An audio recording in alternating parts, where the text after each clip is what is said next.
Okay, so here's Gwendolyn Brooks. You can all see her picture. She is quite clearly from her photograph an African-American poet.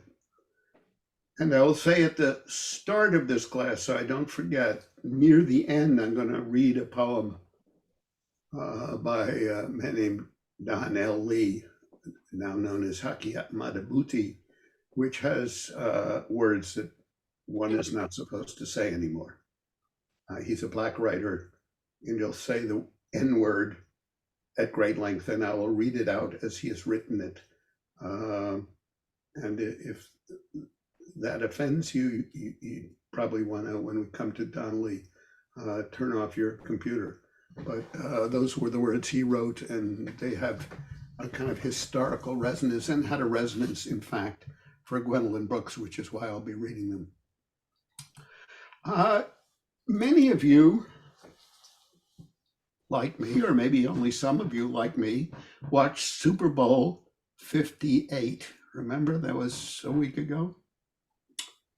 And at the beginning of it, they sang 3 songs. One, they sing at every Super Bowl. That is the Star Spangled Banner. And even though the stadium was closed and domed, let me just start my thing here. No, I'm sorry, I'm just going to do stopwatch. Even though the stadium was domed, they did a flyover of jet planes and they sent out fireworks. It was really bizarre. But they sang 3 songs. One was a Star Spangled Banner. Okay. One was America by a guy with silver teeth. It was a little weird, but that was okay. And then they sang a song called Lift Every Voice and Sing, which is known as the African American national anthem, or the Negro national anthem. It was written by a writer. He was a poet and a prose writer and a writer of musicals named James Weldon Johnson. And these are the words of them. This dates from 1900, and this is going to help us situate, I hope, Gwendolyn Brooks.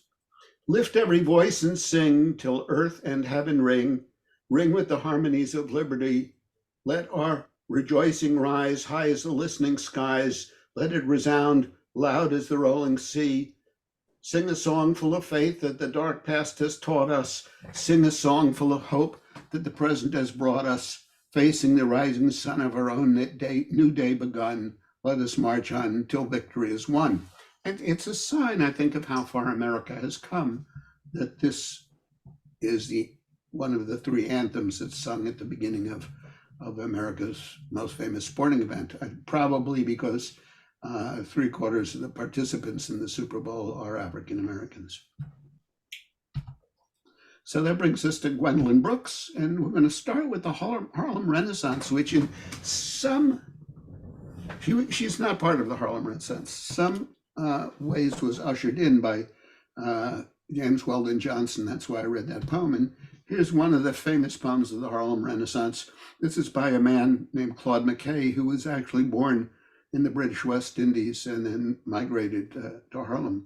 And something happened in Harlem in the first 2-3 decades, last decade of the 19th century, first 2 decades of the 20th century, which is there was something that we now call the Great Migration. That is, Black people from the South migrated to the North. And they did it for a variety of reasons.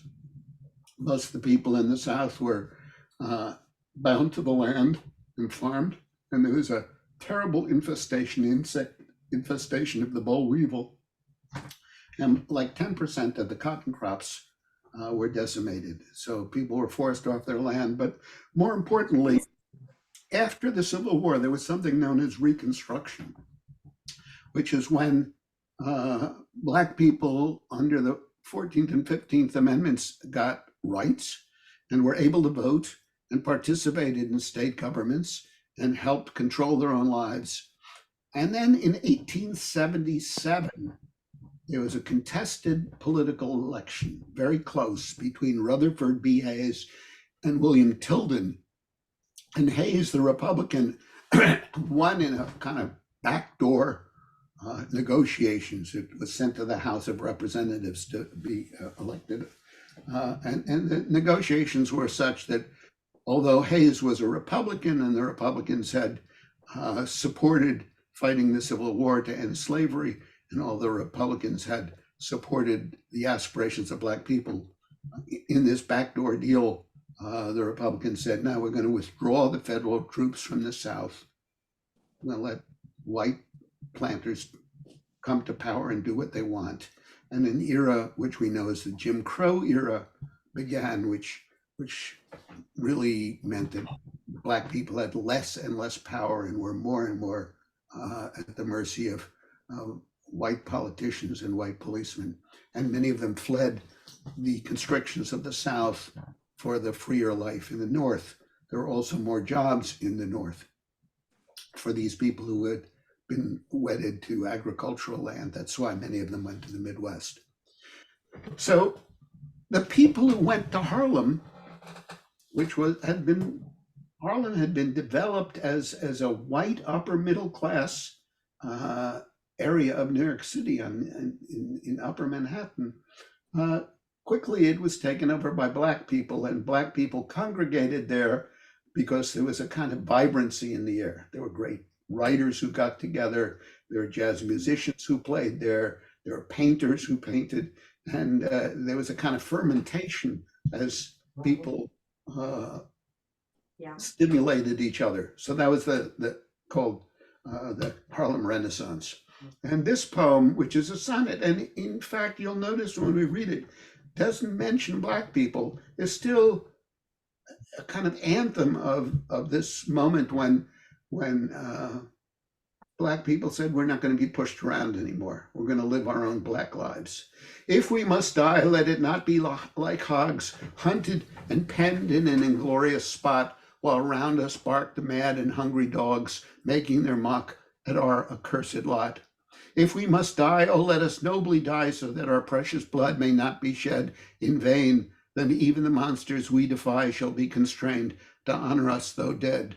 O kinsmen, we must meet the common foe. Though outnumbered, let us show us brave, and for their 1,000 blows deal one death blow. What though before us lies the open grave? Like men, we'll face the murderous cowardly pack, pressed to the wall, dying but fighting back. And you can tell that a great deal of time has passed from Lift Every Voice and Sing, which was, it's a wonderful poem, but it's about liberty and rejoicing and faith and hope and new day.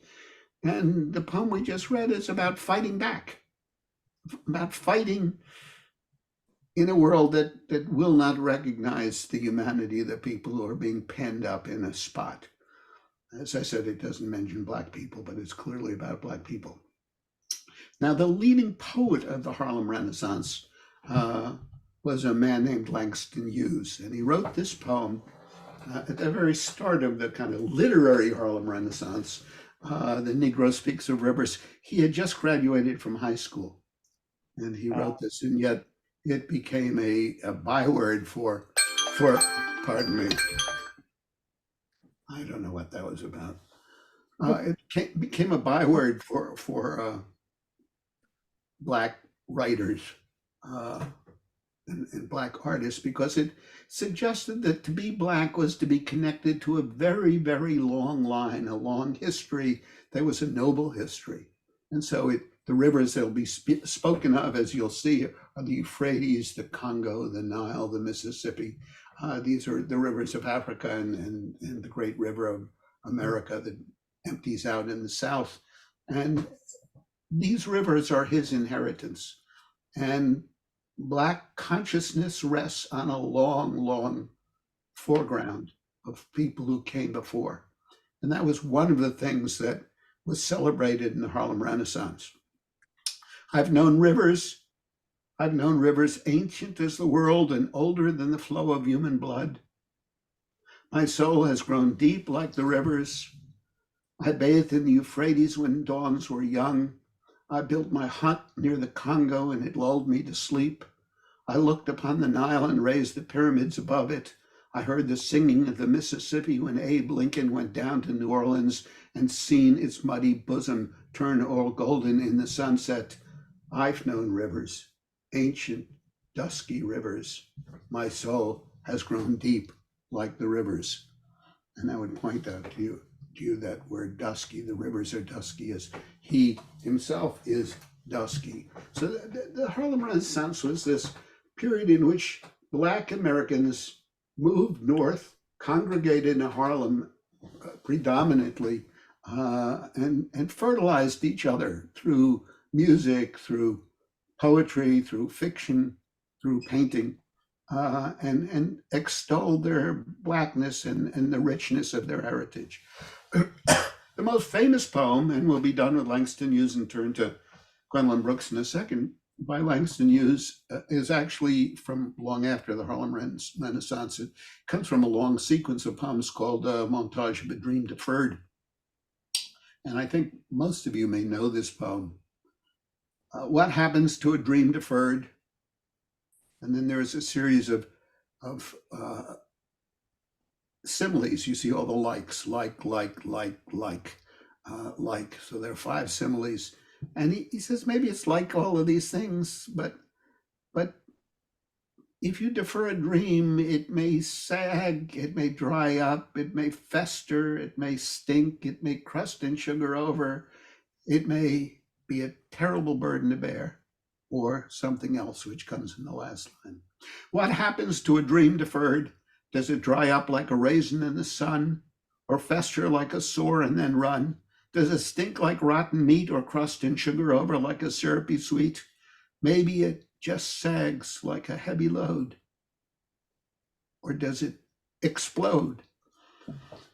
So out of that sense that there's something explosive that could come out in Black life, we come to Gwendolyn Brooks. Now, she was part of something known as the Chicago Renaissance, which really wasn't contemporaneous with the Harlem Renaissance. Lots of people went up to the Midwest. There were jobs in the Midwest. There were factory jobs in auto plants and meatpacking plants. So lots of Black people went from the South to the North, and the North they went to was the Middle West. And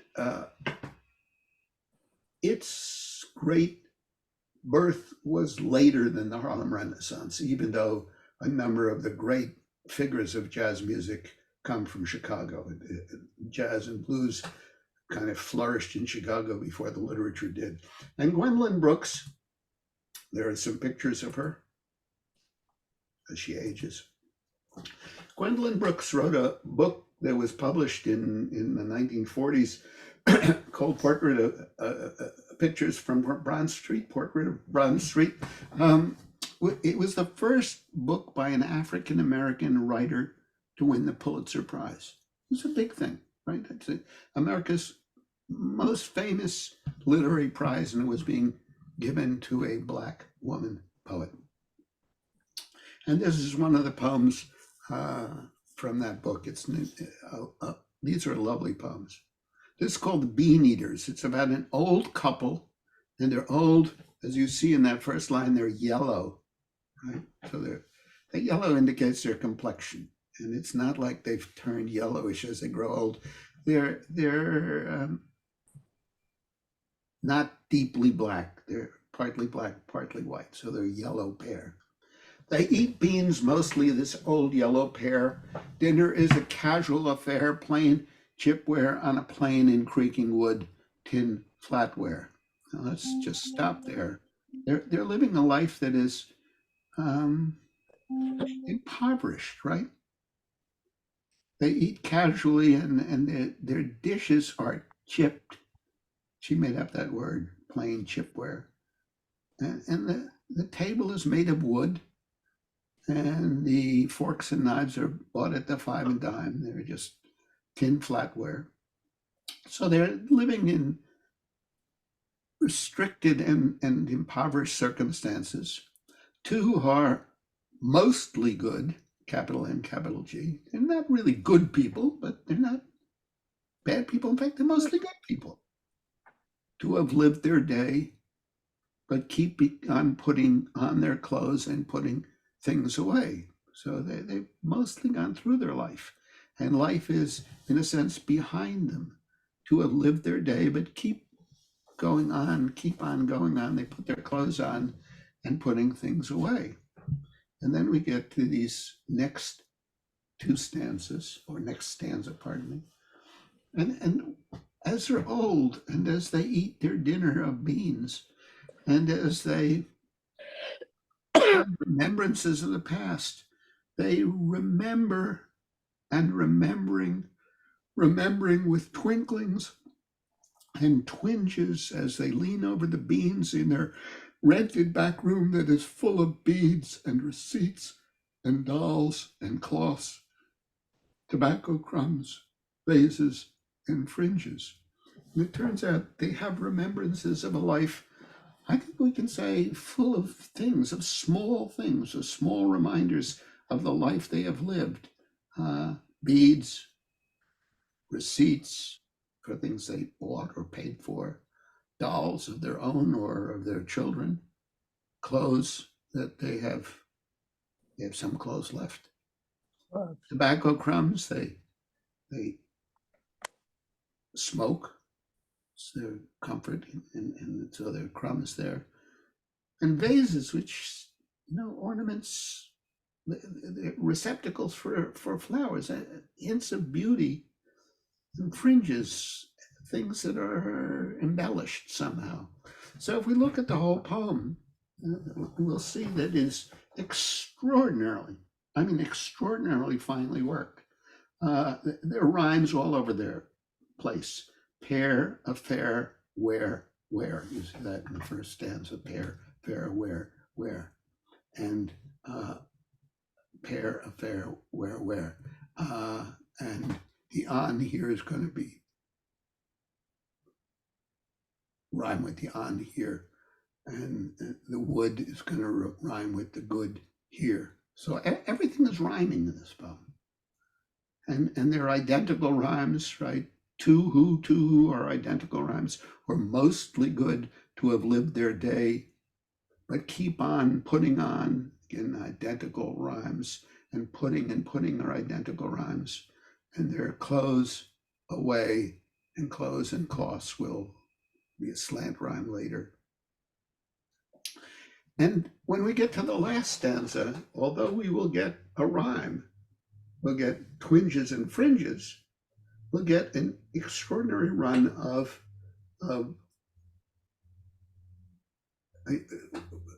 alliterative sounds, of vowel sounds, especially the R's and the S's, although, as you see here, there are rhymes in here. There's twinklings and twinges are both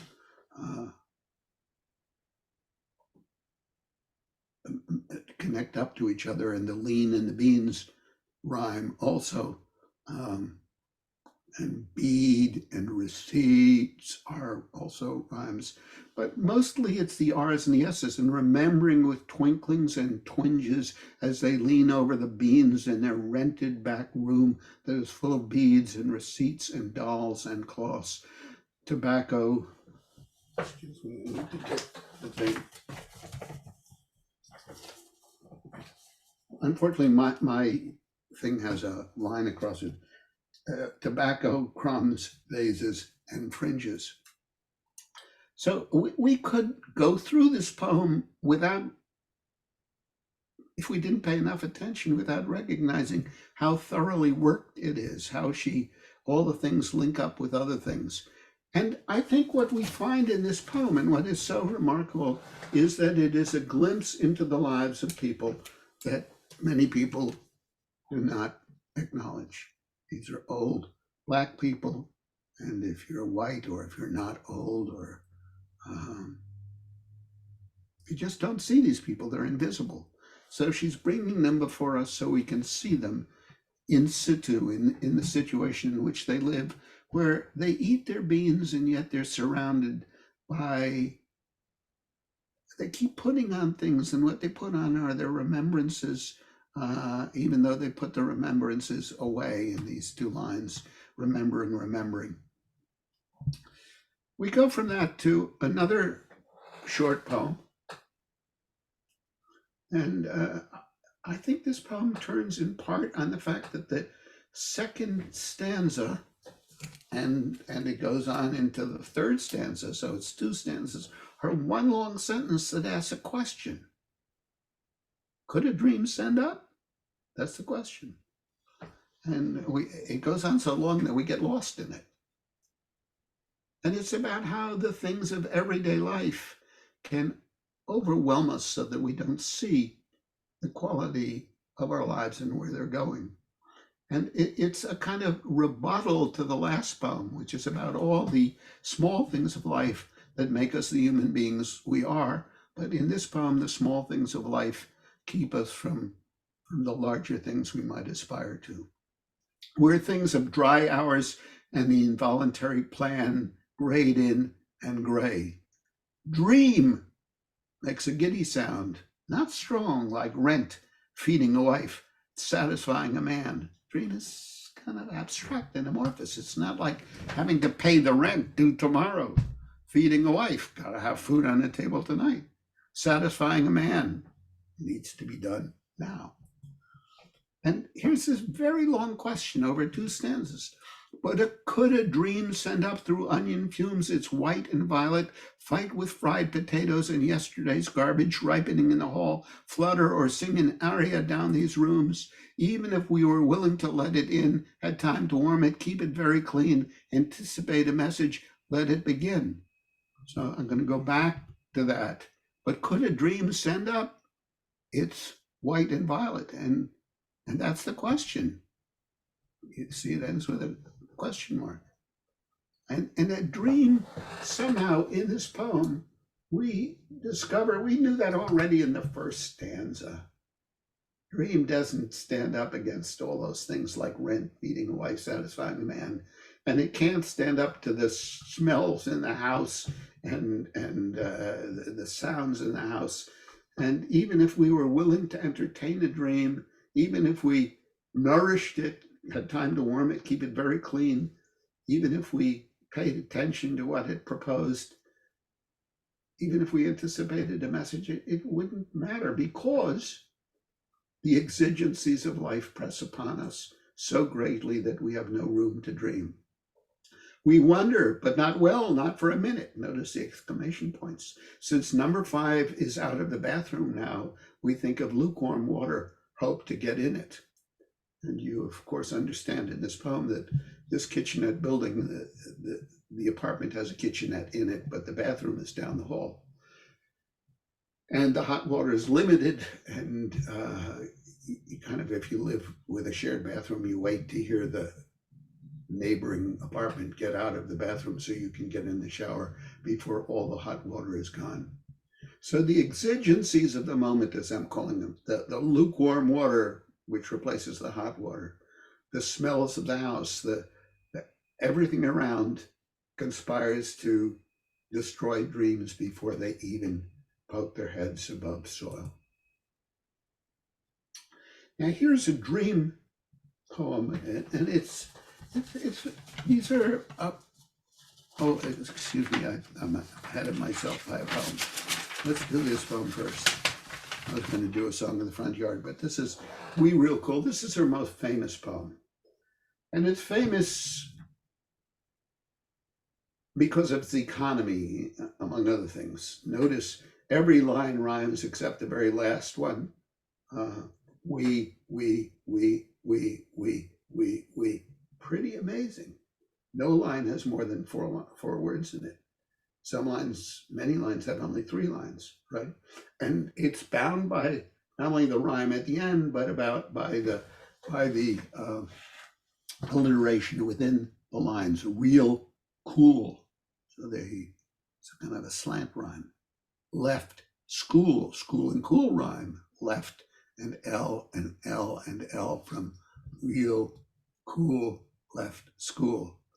Lurk, late, strike, straight, again a rhyme and alliteration. Sing, sin, right? So we have alliteration and a slant rhyme. Thin, gin, sin, gin, thin, they all rhyme. Jazz, June, we die soon. It's called We Real Cool, the Pool Players, 7 at the Golden Shovel. We real cool, we left school, we lurk late, we strike straight, we sing sin, we thin gin, we jazz June, we die soon. And I'll confess to you that I wrote this in a letter to my poetry list. I read this poem for 35 years and I read it all wrong. I was a snotty, superior white guy reading this poem about Black people who kind of opt out and die early. And that's what they get for drinking and dropping out of school and living the kind of high life that they thought they were living. And I think where I got it wrong was that I stood outside the poem and looked at it instead of getting inside the poem and seeing that the 7 pool players are telling us the story of their lives with no apologies. This is who we are. These are the values we hold. This is a non-judgmental poem. I came to the kind of, I think, a bit of a judgmental attitude, looking at it from outside instead of hearing it as the articulation from the inside of people who are not within the realm of my normal visibility. We real cool, the pool players, 7 at the Golden Shovel. We real cool, we left school, we lurk late, we strike straight, we sing sin, we thin gin, we jazz June, we die soon. I don't think there's a word of judgment in that poem, and I think the poem enables us to see kind of from the inside, as with the old couple in the first poem. And there's a woman who lives in the kitchenette building who can't dream because she has to get into the bathroom before the hot water is gone. What it is like to be different from the lives that perhaps we mostly live. This next, I skipped over a poem. This is a song in the front yard. And it builds on an opposition, which is very clear, front and back. Moderately wealthy and restrained on the one hand, impoverished and unrestrained on the other half. On the other hand, you want to pay attention to that word charity children. These are the kids who are poor and get money from charities, right? And the girl in this poem is a little like, I don't want to overstate it, a little like the woman in section 11 of Song of Myself by Walt Whitman, who stands on top of the hill and watches all the people, the working people who are down the hill frolicking together in the water, all these men who are so happy to be frolicking almost naked or naked in the water. And she's rich and amply dressed in the house up on the hill, high and low. So here we have front and back. And this young girl, I think it's a young girl's poem, says, I kind of envy these people who can jettison all the things that I have not been able to jettison living in this fine house with a front yard. I've stayed in the front yard all my life. I want to peek at the back where it's rough and untended and hungry weed grows. A girl gets sick of a rose. I want to go in the backyard now and maybe down the alley to where the charity children play. I want a good time day today. They do some wonderful things. They have some wonderful fun. My mother sneers, but I say it's fine. How they don't have to go in at 8:45.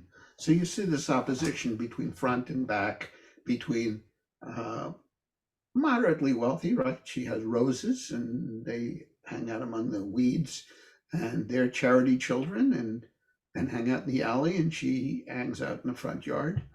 But they seem to have good times. They do some wonderful things. They have some wonderful fun. My mother sneers, but I say it's fine if they don't have to go in at 8:45. My mother, she tells me that Johnny May will grow up to be a bad woman. That's the girl in the backyard.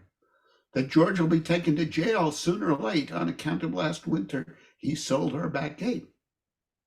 So George is a thief and gets money any way he can.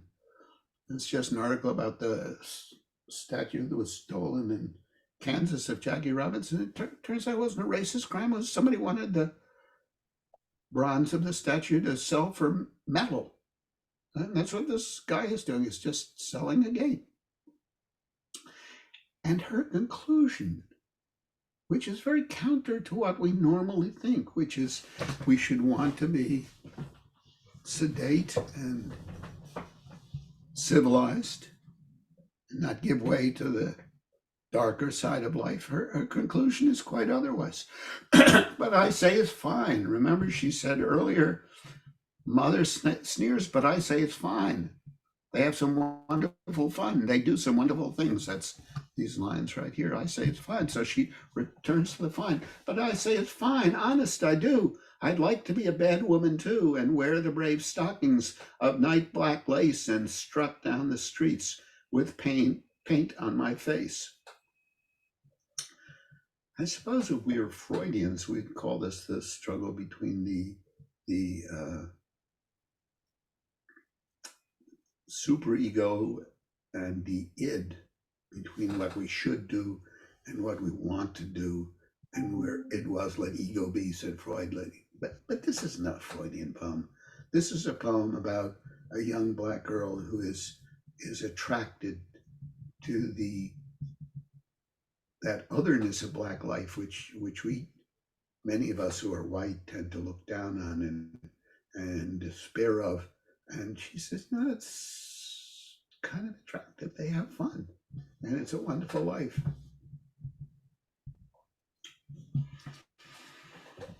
This is a recapitulation, I think, of the Great Migration. Very short stanzas, very rhyming lines. It's a wonderful line of Illinois and boy, black boy. I mean, just brilliant rhyme. And it turns out that it is about what the title tells us. DeWitt Williams is just an ordinary boy, plain black boy, as we learned from line 4. DeWitt Williams on his way to the Lincoln Cemetery. He was born in Alabama. He was bred in Illinois. He was nothing but a plain black boy. Swing low, sweet, sweet chariot.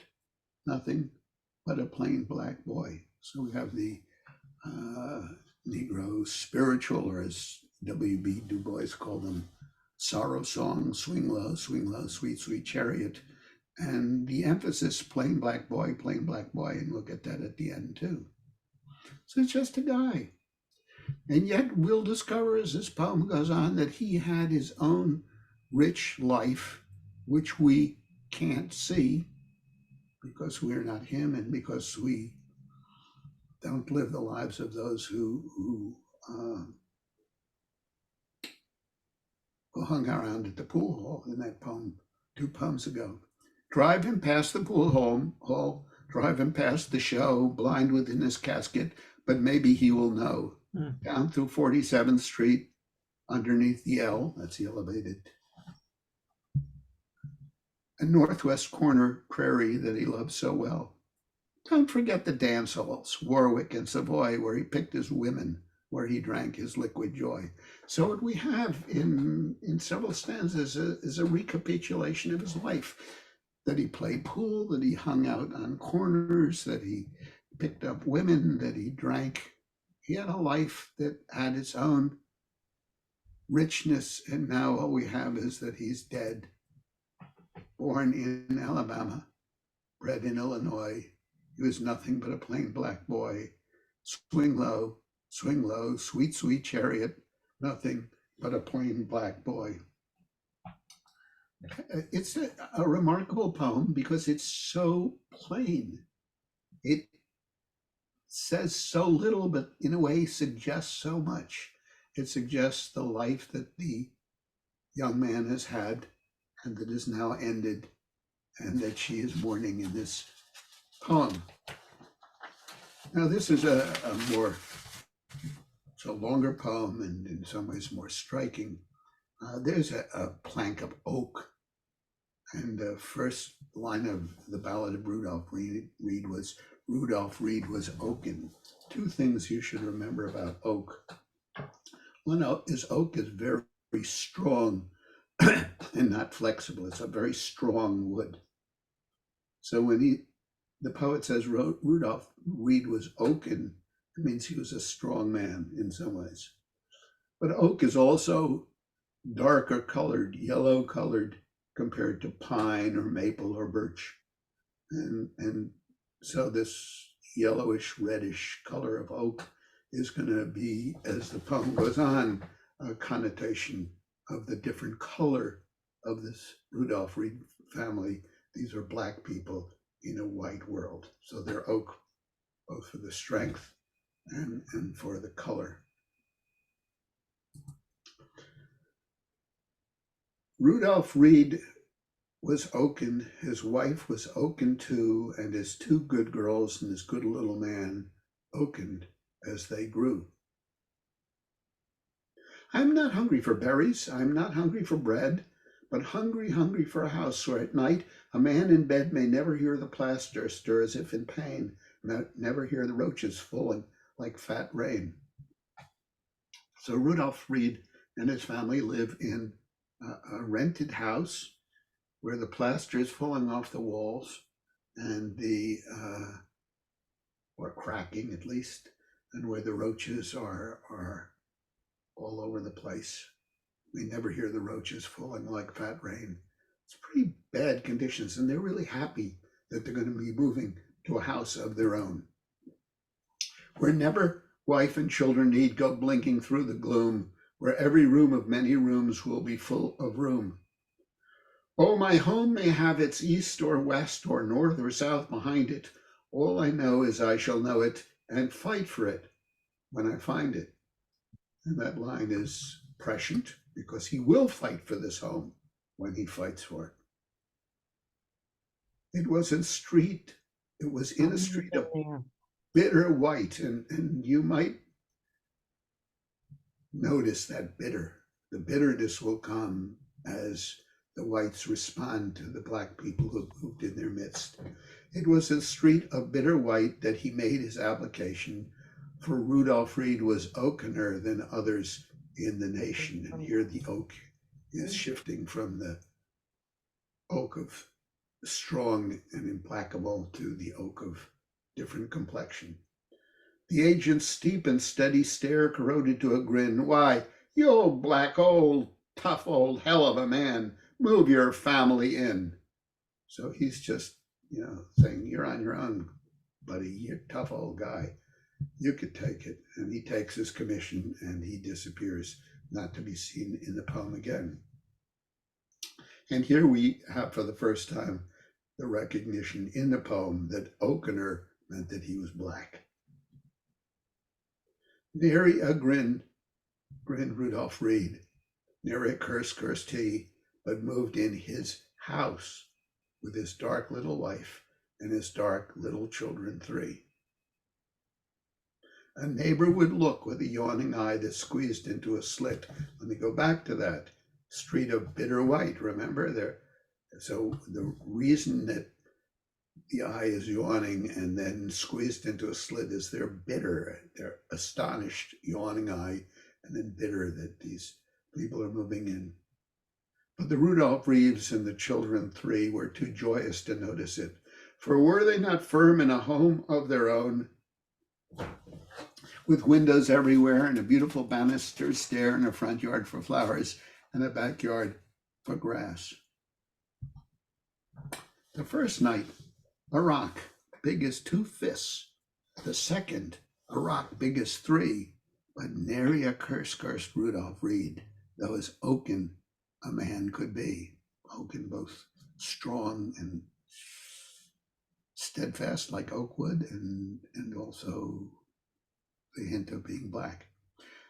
But the third night, there's a silvery ring of glass, and I don't know whether this is a small stone or whether it's a a BB through the window, but anyway, a shard of glass pierces his uh, daughter Maple's cheek, and she begins to bleed. Nothing horrible in the sense of somebody killed.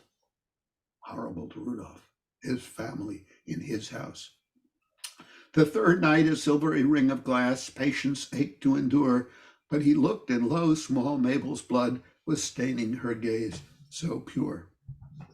And up did rise our Rudolph Reed, and pressed the hand of his wife, and went to the door with a 34 and a beastly butcher knife. So Rudolph Reed, who only wants a home of his own with a banister and room in the rooms for his family, feels now attacked not by the stones who've gone through the window, but by the fact that his daughter is bleeding. And he goes to the door with a knife and a gun, and you can tell what's going to happen. He ran like a mad thing into the night, and the words in his mouth were stinking. By the time he had heard his first white man, he was no longer thinking. By the time he had heard his fourth white man, Rudolph Reed was dead. His neighbors, remember those neighbors who are squinty of eye and who are angry. By the time he had heard his fourth white man, Rudolph Reed was dead. His neighbors gathered and kicked his corpse. Nigger, his neighbors said. Small Mabel whimpered all night long for calling herself the cause. Her oak-eyed mother did no thing but change the bloody gauze.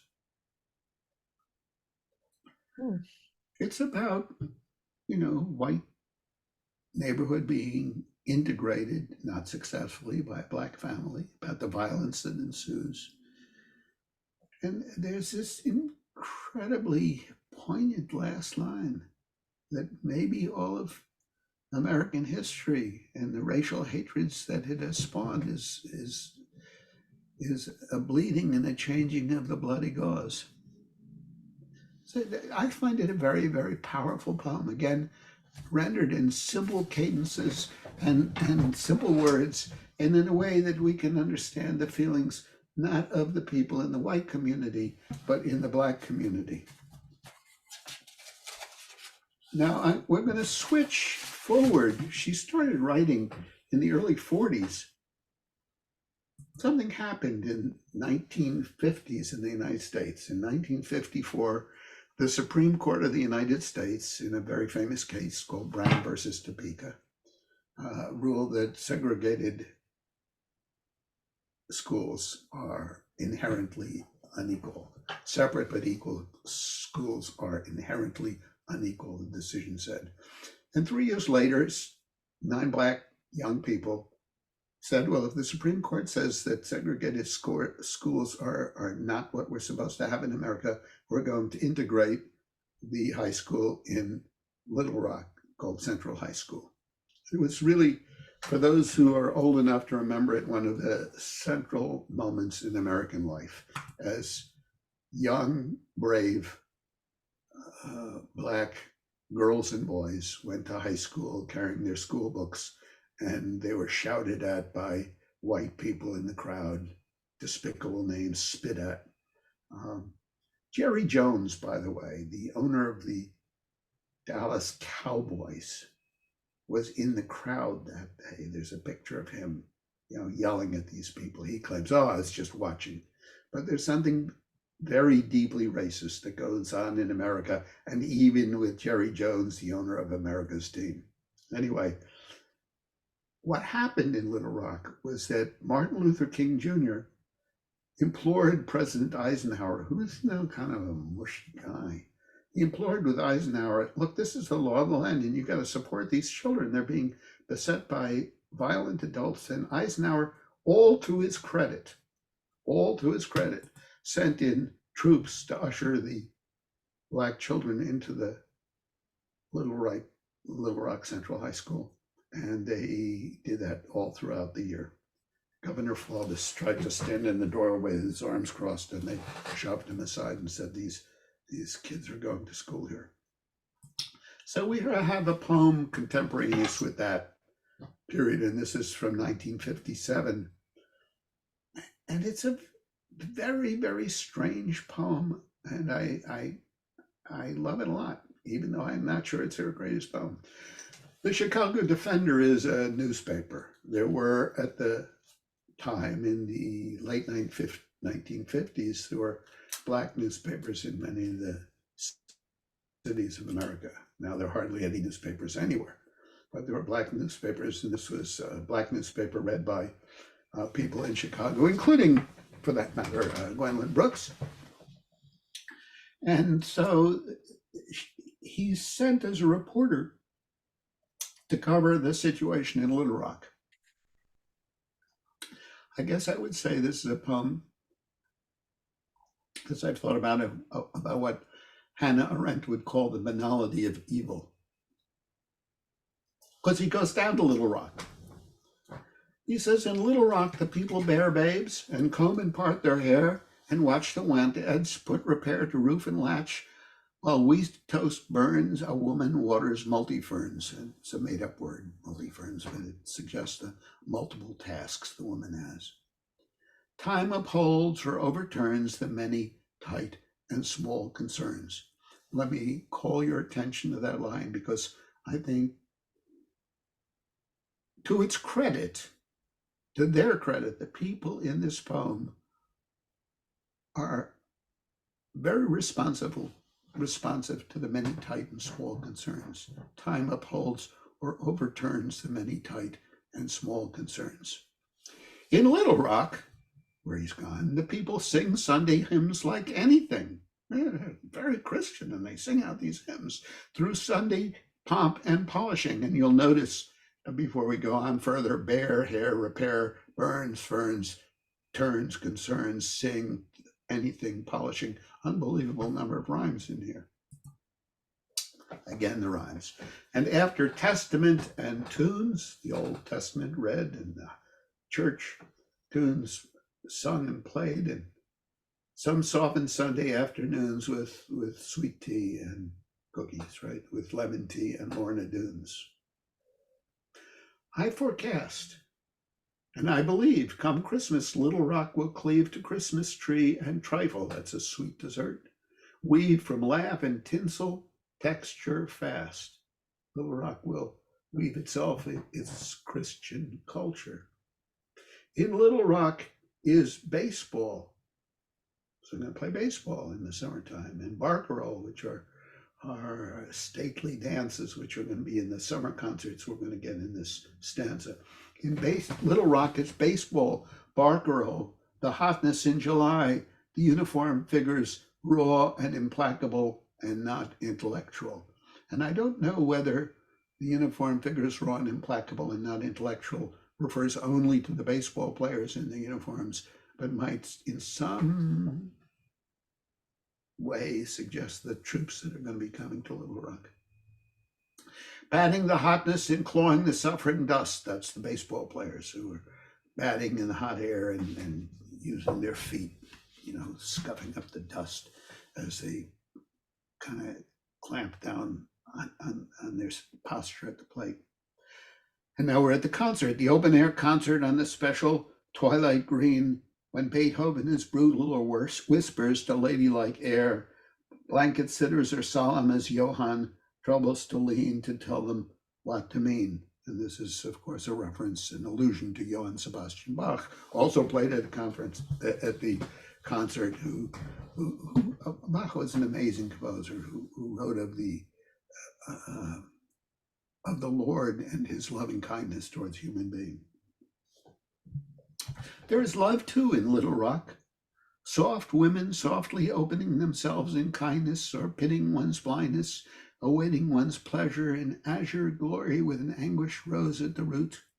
To wash away old semi-discomfitures, they reteach purple and unsullen blue. The wispy soils go, and uncertain half-havings have they clarified to shores. This is a stanza about sex and about how in sexual climax and maybe people discover themselves in uncertain half-havings have they clarified to shores. And then my favorite stanza, and I think one has to take it with a grain of salt. I love it anyway. In Little Rock, they know not answering the telephone is a way of rejecting life, that it is our business to be bothered, is our business to cherish bores or boredom, be polite to lies and love and many faceted fuzziness.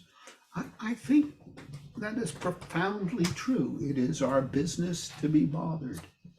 We can't turn the world away, and that when the phone rings, we need to answer it. Now we have answering machines and we have caller ID, and my wife and I listen to caller ID and don't always answer the phone, but we used to until 7 or 8 years ago. We answer every phone call. It is our business to be bothered. Not answering the telephone is a way of rejecting life. If I can go back 2 pages, time upholds or overturns so many tight and small concerns. So this is the everyday life and its call on us. And he says, these people just respond to the lives they live. This is this Chicago Defenders and the man from Little Rock. He's the reporter. I scratch my head, massage the hate I had, these hateful white people in Little Rock. I blink across my prim and pencil pad.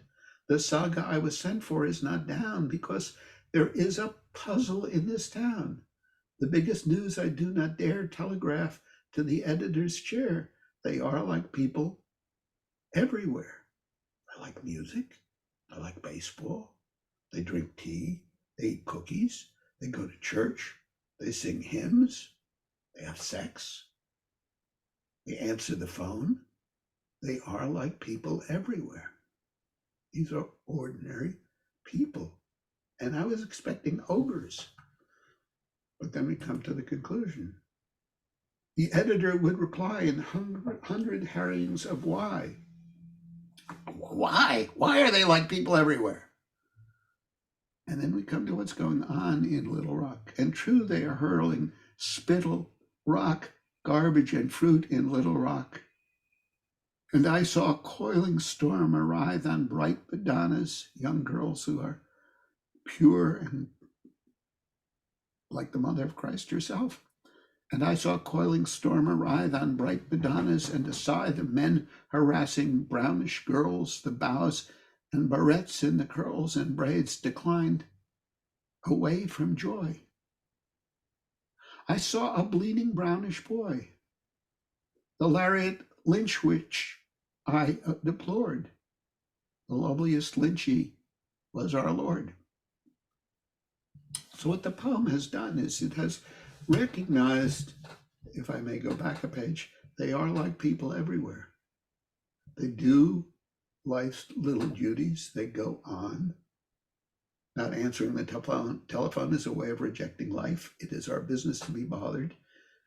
And yet they get so caught up in these things that they miss the larger thing. They get caught up in going to church and singing the songs and celebrating Christmas that they miss the second crucifixion that is taking place, this lynching of young black boys that she, the poet, sees through the reporter, man who goes to Little Rock, the lariat lynch which I deplored. So something very amazing going on in this poem. And I think what's going on that's so amazing is her recognition in her terms and terms we can understand of what, as I said before, the historian and philosopher called the banality of evil. The banality of evil. They get into the small things and don't see that the large things are going on. They're so caught up in wanting to get into the hot water, let's say, in the bathroom, and they're not so different from that woman in the kitchen, that they can't see the larger thing that's going on, which is that young children are being maligned and tortured.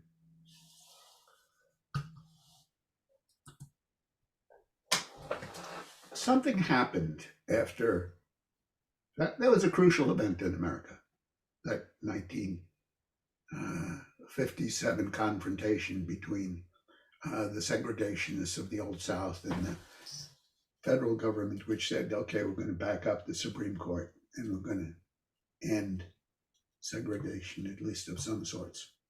And that led to something you've all heard of called the Civil Rights Movement, which took place in the early 60s and through the mid 60s, and ended up with the passage of 2 more amendments to the Constitution, which extended the rights of Black people to voting and so forth, passed under Lyndon Johnson. And I want to read you words that I know you're familiar with these words, but they set the stage for what comes next in Gwendolyn Brooks' life.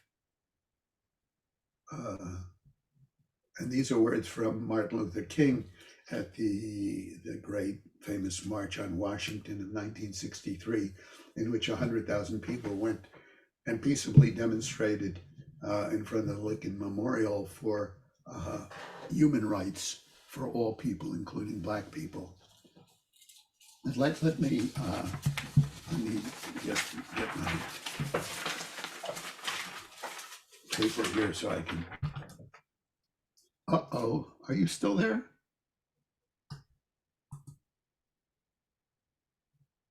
Yes, we're here.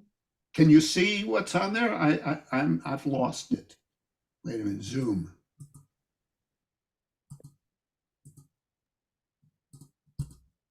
We're seeing your computer. Okay. I see the photo of Gwendolyn Brooks. There we go. Well, there we go. We're all okay. We see the photo, Brooks? Yeah. Yeah. Okay, that's Yes. the beginning of the thing. We're going to go down here. We're going to go to Martin Luther King. We've done all this. So we're now March on Washington, Martin Luther King. Everybody see that? Yeah. I don't know how I got the wrong thing. You know, electronics are very weird. These are very famous lines, and I like to repeat them. And I think he probably said them better than me, but you've got me. So there were 100,000 people at this reflecting pool in front of the Lincoln Memorial, and Martin Luther King was the last speaker to speak. And he gave what is the most, along with the Gettysburg Address by Abraham Lincoln, was the most memorable address in the history of America. And here's what he said. This is only excerpts from it. We cannot be satisfied as long as a Negro in Mississippi cannot vote and a Negro in New York believes he has nothing for which to vote. No, we are not satisfied and will not be satisfied until justice rolls down like waters and righteousness like a mighty stream. So even though we face the difficulties of today and tomorrow, I still have a dream. It's a dream deeply rooted in the American dream. I have a dream that one day this nation will rise up and live out the true meaning of its creed. We hold these truths to be self-evident, that all men are created equal. I have a dream that one day on the red hills of Georgia, the sons of former slaves and the sons of former slave owners will be able to sit down together at the table of brotherhood. I have a dream that one day even the state of Mississippi, a state sweltering with the heat of injustice, sweltering with the heat of oppression, will be transformed into an oasis of freedom and justice. I have a dream that my 4 little children will one day live in a nation where they will not be judged by the color of their skin, but by the content of their character. I have a dream today. This will be a day when all of God's children will be able to sing with new meaning. My country, 'tis of thee, sweet land of liberty, of thee I sing, land where my fathers died, land of the pilgrim's pride, from every mountainside, let freedom ring. And if America is to be a great nation, this must become true. And so let freedom ring from the prodigious hilltops of New Hampshire. Let freedom ring from the mighty mountains of New York. Let freedom ring from the heightening Alleghenies of Pennsylvania. Let freedom ring from the snow-capped Rockies of Colorado. Let freedom ring from the curvaceous slopes of California. But not only that, let freedom ring from the Stone Mountain of Georgia. Let freedom ring from the Lookout Mountain of Tennessee. Let freedom ring from every hill and molehill of Mississippi, from every mountainside. Let freedom ring. And when this happens, when we allow freedom ring, when we let it ring from every village and every hamlet, from every state and every city, we will be able to speed up that day when all God's children, Black men and white men, Jews and Gentiles, Protestants and Catholics, will be able to join hands and sing in the words of the old Negro spiritual, free at last, free at last. Thank God Almighty, we are free at last. I think they're words that are familiar to you, and they mark a turning in Gwendolyn Brooks's life. Not those words, but what they ushered in.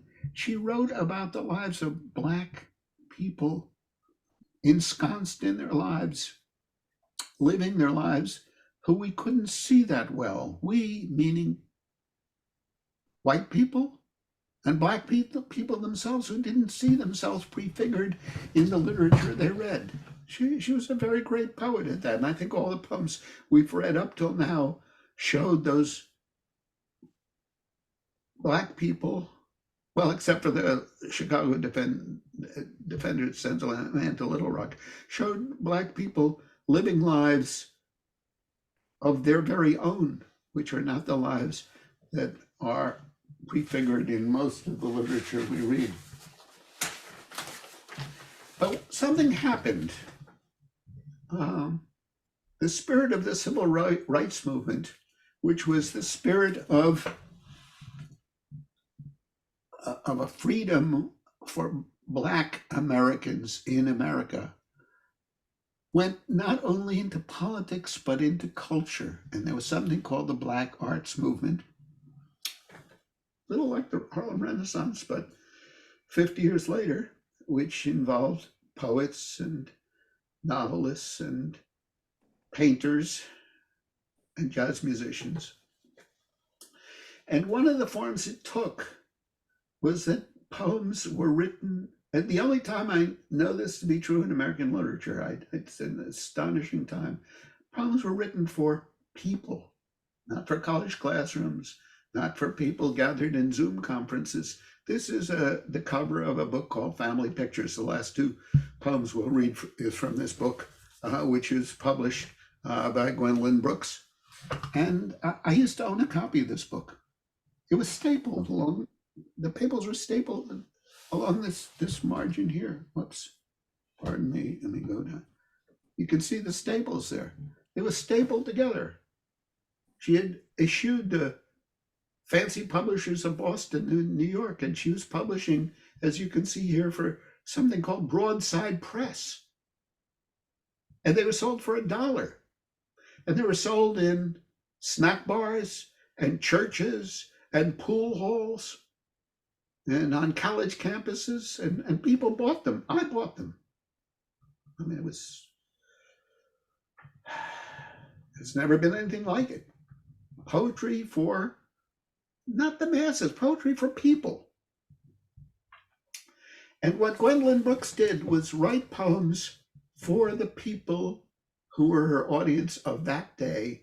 And it's, to me, one of the great moments in American poetry.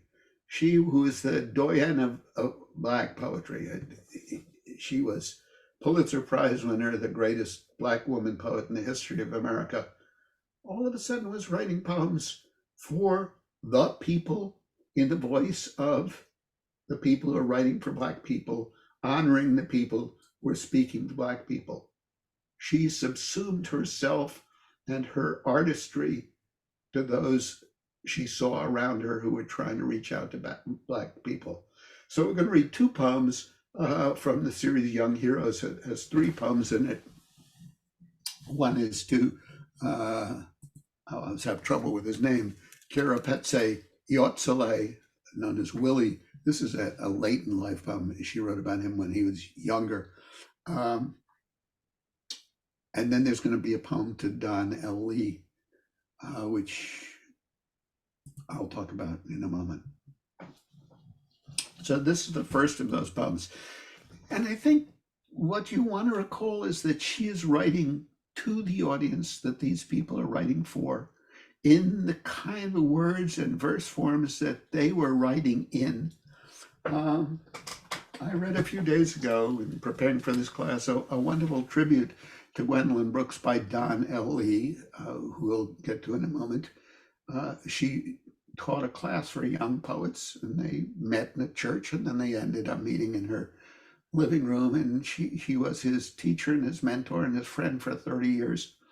And she had this capacity that I think is very rare among poets. You know, poets ascend up some Parthenon. They are high up, and they become the models for other poets who breathe a rarefied air. And she was down there with the folks.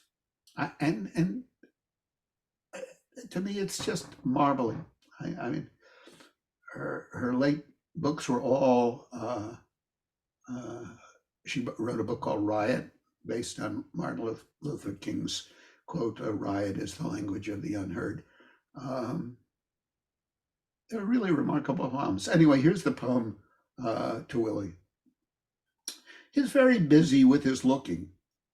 To look, he knows, is to involve subject and suppliant. He looks at life, moves life into his hands, saying, art is life worked with, is life wheedled or whelmed, assessed, clandestine, but evoked. Look to this page. Our horror here walks toward you in working clothes. Willie sees hellishness among half men. He sees lenient dignity. He sees pretty flowers under blood. This is a much angrier poetry than Rudolph Reed, where he is the passive victim and we feel with him. He teaches dolls and dynamite because he knows there is a scientific thinning of our ranks, not merely Medgar, Malcolm, Martin, and Black Panthers, all assassinated, right? Medgar Evers, Malcolm X, Martin Luther King, Black Panthers like Fred Hampton. But Susie, Cecil Williams, Azzie Jane, he teaches strategy and the straight aim, black volume, might of mind, black fire volcanoing merit, black herohood, black total. He is no kitten traveler and no poor knower of himself. Let me pause there. I think there's such wonderful lines, those two lines. Would we all not want to be like this, to be no kitten traveler, to be someone who is ferocious in pursuing life and no poor knower of himself? I say that line to myself all the time. I know a lot of people who are poor knowers of themselves, not this Willie. Blackness is a going to essences and to unifyings. My name is Africa. Well, every fellow is a foreign country. This foreign country speaks to you. So she is embracing, part of the Black Arts Movement was this embrace of Black power, of Black assertiveness, of a violence returned if violence was pro-offered. It's a moving beyond Martin Luther King and a Gandhian quiescence, turning the other cheek. And she's embracing it. It's an amazing moment. This is another of those broadside books, Don't Cry, Scream. I had both of these books. I gave them to the UVM library, and now I think, oh my God, I bought them for $1 and they're worth $500. But also stapled. And Don L.E., there's a picture of him. He's going to appear in the poem with his hands in his floral pockets. I think he's wearing a dashiki. And in this poem, I'm going to read you this poem by Don L.E. You will be offended, I'm sure, by some of the language. Well, you'll be offended by some of the language, but it's Don Lee's language, and he has a point to make. And as you heard, she uses this N-word herself in one of her poems. So here's a poem, and you see what she's responding to, and she's going to respond to it with a kind of generous acceptance, whereas he is nothing but an assertiveness. So this is, I think, a wonderful poem by Don L. Lee. who, as I said, changed his name. His name is now Maki Hadabuti. This is a poem to complement other poems. Change. Life, if you were a match, I would light you into something beautiful. Change for the better into a real together thing. Change from a make-believe nothing on cornmeal and water. Change from the last drop to the first. Maxwell House did. Change was a programmer for IBM, thought him was a brown computer. Change, colored as something written on southern outhouses. Change, Greyhound did. I mean, they got restrooms on buses. Change, nigger. Saw a nigger hippie, him wanted to be different. Changed. Saw a nigger liberal, him wanted to be different. Changed. Saw a nigger conservative, him wanted to be different. Changed. Niggers, don't you know that niggers are different? Change. A double change. Nigger wanted a double zero in front of his name, a license to kill. Niggers a license to be killed. Change. A Negro, something pigs eat. Change, I say, change into a real black eye righteous aim. Like, I don't play saxophone, but that doesn't mean I don't dig train. Change. Hear you coming, but your steps are too loud. Change. Even a lamp post changes, nigger. Change. Stop being an instant yes machine. Change. Niggers don't change, they just grow. That's a change. Bigger and better niggers change into a necessary black self. Change like a gas meter gets higher. Change like a blues song talking about a righteous tomorrow. Change like a tax bill getting higher. Change like a good sister getting better. Change like knowing wood will burn. Change, know the real enemy. Change, nigger. Him standing on a corner, thought him was cool. Him still standing there. It's wintertime. Him cool. Change, know the real change. Change, know the real enemy. Change. Him wanted to be a TV star. Him is 10 o'clock news. Wanted, nigger stole some lemon and lime popsicles. Thought them were diamonds. Change, nigger, change. Know the real enemy. Change, is you or is you ain't. Change, now, change for the better. Change, read a change, live a change. Read a black poem, change, be the real people. Change, black poems will change. Know the real enemy, change. Know the real enemy, change. Your enemy, change. Know the real, change. Know the real enemy, change. Know the real enemy, the real enemy, change you. The enemies, change your enemy, change. Your enemy, know the real enemy, the world's enemy, know them. Know the real enemy, change your enemy, change your change your enemy, change your mind, nigger. It's a very strong poem, a very lovely poem. It's full of incantatory rhythms and rhymes on change and nigger all the way through. And her response to that is this poem. They were friends, as I said. So here's Don L. Lee. And this is at a literary conference in Dar es Salaam. And she writes, it's a short poem. I like to see you lean back in your chair, so far you have to fall, but do not. Your arms back, your fine hands in your print pockets. Beautiful, impudent, ready for life. A tide storm. What a glorious line that is, right? A tide storm, a storm that is tied and yet it's about to be untied and blast out into the world. I like to see you wearing your boy smile as tribute is for two of us or three. Sometimes in life, things seem to be moving and they are not there. You are there. Your voice is a listen for music. Your act is a consolidation. I like to see you live in the world. We're going to end with that. It's hard to talk about this poem. It's a poem of generosity and acceptance. She likes to see him live in the world, even the world is not moving so much. Even if it's not there yet, he is there demanding change, as he just did in that poem. And she listens to him. Your voice is a listen for music. Your act is a consolidation. I like to see you live in the world. let me leave behind Gwendolyn Brooks and say what I find is so astonishing about her.